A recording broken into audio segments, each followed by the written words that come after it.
I'm Kate Ward, and this is your Dickman Farms Smart Gardening Tip.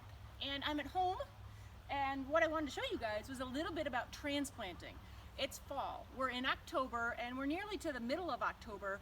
Temperatures are usually cooler, usually there's a little bit more rain, and things are starting to shut down. So now is a perfect time that if you have something perennial-wise, or even shrubs and small trees, it might be a great time to think about moving them. So how do you decide?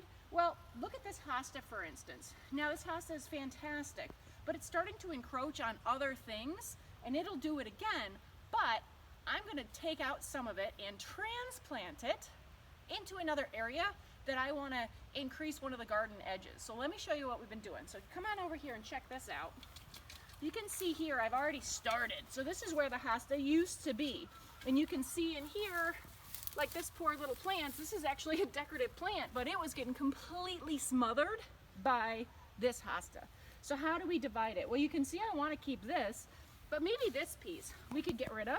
So I'm going to get underneath there with my shovel, and I'm going to go around. And with hostas and most perennials, I don't have to get too big a section. And we're just going to dig that right out. Hostas are super tough. Keep digging around. In here you can see there's kind of a natural divider, so I'm going to go on this side. Yep, I'm crunching some of the leaves, but it'll be okay. Don't worry about it.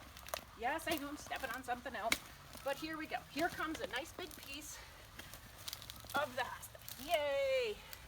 Now, I can look in here and see if I can find a natural dividing point, and there's one, where the crowns of the plant give me a natural separation. I'm going to come in here, nice and sharp, and it's fun to make noises and go, hi-ya, ha-ha, ta-da.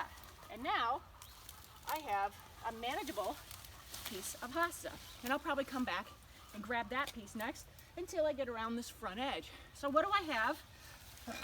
Have them by their heads. I'm going to take this and I'll show you what we're going to do with it. Now, we don't want to have these plants out of the ground for too terrible long, and I'm developing a new garden. It's an attempt at a strawberry / perennial garden. So as you can see, my husband and I have been doing some work to make this area prettier, and ultimately what we're going to do is I've added this whole front edge. So eventually we'll have a beautiful front heavy edge to this garden and a little bit behind these guys. So now that I have my critter, I'm going to find out, well, where do I want to finish it? I think about right here. Easy peasy. I got to dig a hole. Now this is where if you had some compost, you could dig it back in, go like that. But a nice big hole, I like to do this. Hoya, hiya, hiya, because you can see how that quickly beat up that soil. Now hostas don't mind dry shade, which is what this is. They prefer moist, but they won't be too mad at you if you get dry shade. So make sure whatever you're moving can live in its new spot and has the right light, water, etc. requirements. So now we can see I have a hole. Ta-da. Hiya. Take my beautiful transplant. Make sure, well, I've got it up, there's no weeds that I might be transplanting that I don't want. Put it right back in here. That's a little lower. Here's the grade, here's lower. I don't want it lower than the existing grade. So, got to put a little bit back in the hole. Ah, that's better. And then, we just go around, and like I said, if you had compost, this would be a wonderful time to put that in here.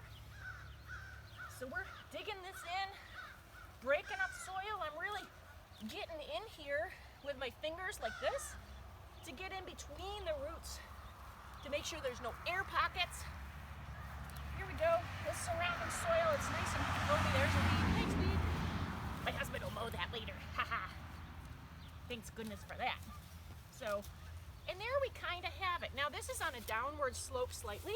I'm going to do this a little bit around the edges, and that's going to create a little bit of a small well, because what I'm going to do next, that you guys all know, we're going to now water this in. I disturbed the roots, you know, my whole world has been changed. So I want to make sure that it's nice and happy and has the moisture it needs to recover from the shock that we just created. And hostas are super tough, they'll handle it, and before you know it, next season, we're going to have a beautiful new garden edge. It's something you can easily do at home. So, this is Kate Ward, and this has been your Dickman Farms Smart Gardening Tip.